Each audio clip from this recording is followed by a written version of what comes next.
Ketika Indonesia merdeka, dunia tersentak. Narasi reflektif menjelang HUT ke-80 Republik Indonesia tahun ke-1945. Dunia baru saja terlepas dari belenggu Perang Dunia Kedua. Benua Eropa porak-poranda, kota-kota hancur, jutaan nyawa melayang. Namun satu hal tetap bertahan.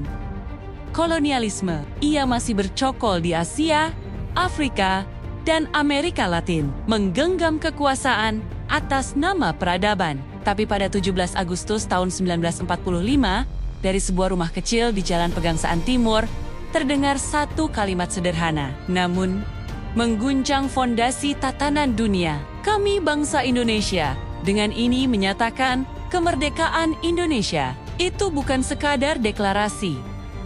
Itu adalah perlawanan moral terhadap sistem yang menindas manusia atas dasar ras dan kekuasaan. Sebuah keberanian bukan hanya untuk diri sendiri, tetapi juga sebagai isyarat kepada dunia.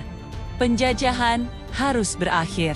Indonesia menjadi bangsa Asia pertama yang memproklamasikan kemerdekaan pasca Perang Dunia II tanpa kompromi, tanpa hadiah, tanpa negosiasi meja bundar, hanya tekad, darah, dan keyakinan. Dan dunia tersentak? India menyimak, Vietnam bergolak. Afrika mulai menoleh ke timur, karena dari Kepulauan Nusantara, sebuah suara bebas menggema bahwa bangsa bisa merdeka tanpa harus meminta. Kemerdekaan Indonesia menjadi inspirasi, bukan hanya bagi Asia, tetapi bagi bangsa-bangsa tertindas yang menanti giliran bangkit. Ia menjadi titik mula gelombang kemerdekaan global, dan Indonesia tak berhenti pada dirinya. Tahun 1955, Bandung menjadi panggung dunia. Konferensi Asia Afrika menyatukan 29 negara dalam semangat anti-kolonialisme. Indonesia menjadi tuan rumah, menjadi pelopor, menjadi tempat pertemuan antara harapan dan perjuangan.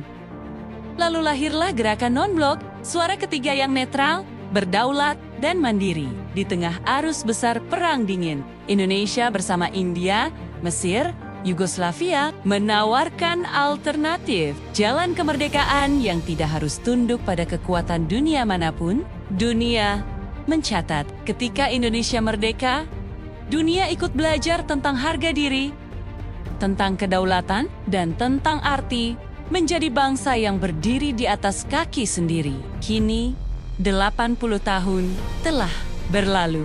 Indonesia telah banyak berubah.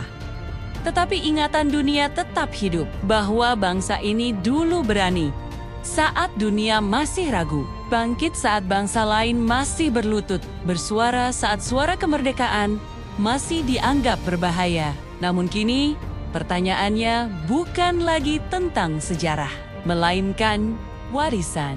Masihkah kita menyalakan semangat yang sama? Atau api itu telah padam oleh kompromi, korupsi, dan kelalaian? Masihkah dunia memandang Indonesia sebagai simbol harapan?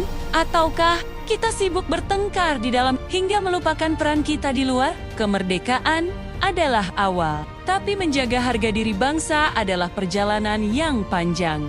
Dan dunia masih menunggu. Apakah Indonesia yang dulu menyulut obor kemerdekaan masih pantas menyebut dirinya pemimpin moral bangsa-bangsa tertindas? Indonesia, 80 tahun kemerdekaanmu adalah pengingat bahwa suara yang dulu mengguncang dunia harus tetap hidup dalam tindakan, dalam keadilan, dan dalam kebenaran hari ini.